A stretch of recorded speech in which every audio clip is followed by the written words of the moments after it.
Welcome back. Now let's talk about methods. In terms of methods, I've been lecturing on learning methodologies and collaborative techniques for quite some time now. In the upper left-hand corner, you'll see from the UNESCO grant for digital storytelling with African youth. Here we developed workshops, worked with African youth to tell the story of their lives. On the high-end things, I've lectured many times in the Global Education Conference, other conferences, including an invitation to speak at the United Nations Sustainable Goals and Education Conference that took place in February, dealing with massive and sustainable collaborative learning. You can see all of this up on SlideShare and in my ePortfolio on RClose.com. My methods in terms of instructional design are ADDIE. However, I do a rapid prototyping methodology on analysis, design, development, implementation. What I use is templated documentation so the SME sees very clearly every single phase so changes can get caught and done very early on and not while we're in the middle of Articulate or Captivate scripting. It's a great process. The SME tends to be very happy with what they have because they're engaged in the development process. I'm also the developer of Global Learning Framework.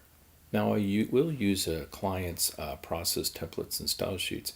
However, when I am allowed to step out into a truly collaborative learning experience, I will use this methodology. Way back in 1988, I was the Jumpstart speaker for the International E-Learning Conference in San Diego. I was also ghostwriting some of the early papers on learning management systems. My concern is that the sequential learning, the way textbooks functioned, and the way learning management systems were designed is not how we actually learn.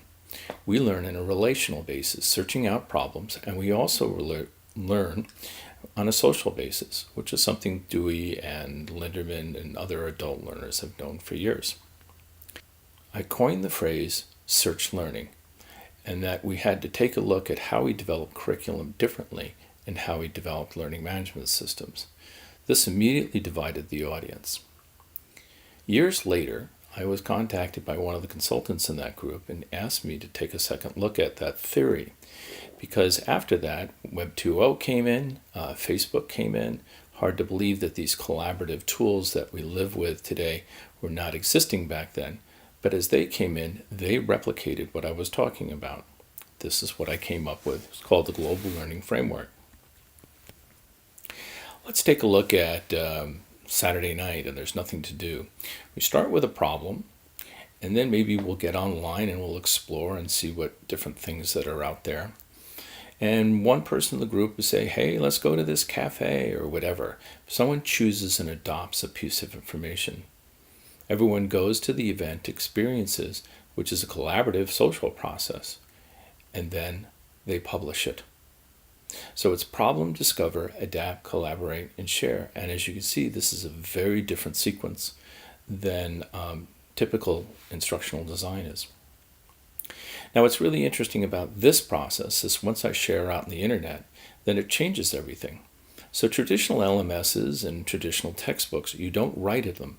But on the internet, we're rewriting the whole textbook, a global textbook in a sense, on a regular basis. So I can design curriculum using the same method. And when we use the same method, we end up with change. I call these micro-learning paths. Once someone shares, there's a change place takes that with them as a individual. And once they share on the internet, there's a change that takes place globally.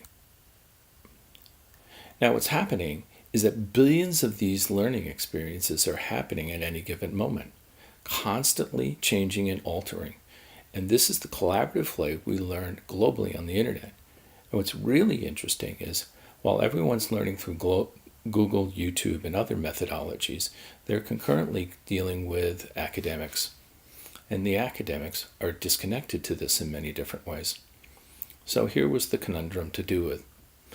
My instructional design uses both the methodologies of the university or the corporate institution, how they use it, but when I can step outside of it and use this methodology, which is one that I used in terms of the UNESCO grant for digital storytelling in Africa, things tend to get very interesting. Transformation. Transformation theory in adult learning is very intellectual. I'll think about it is a great way to do it. It's really based on reflection.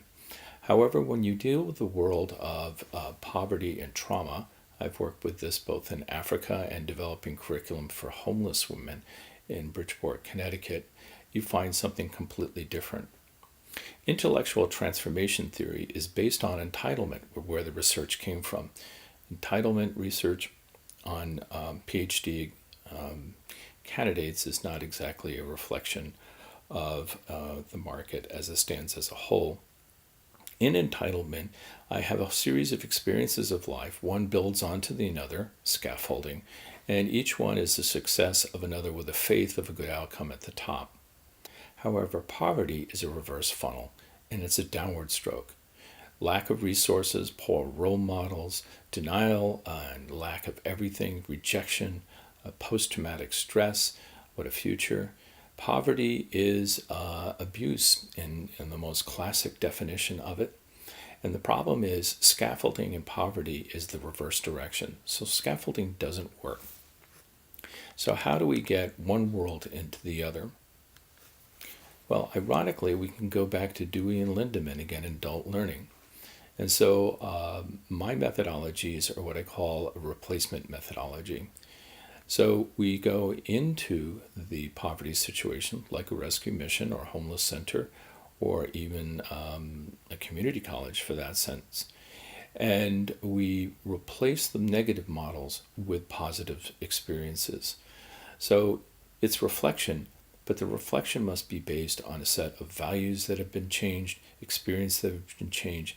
So we create a whole series of successes, and this builds a positive practice.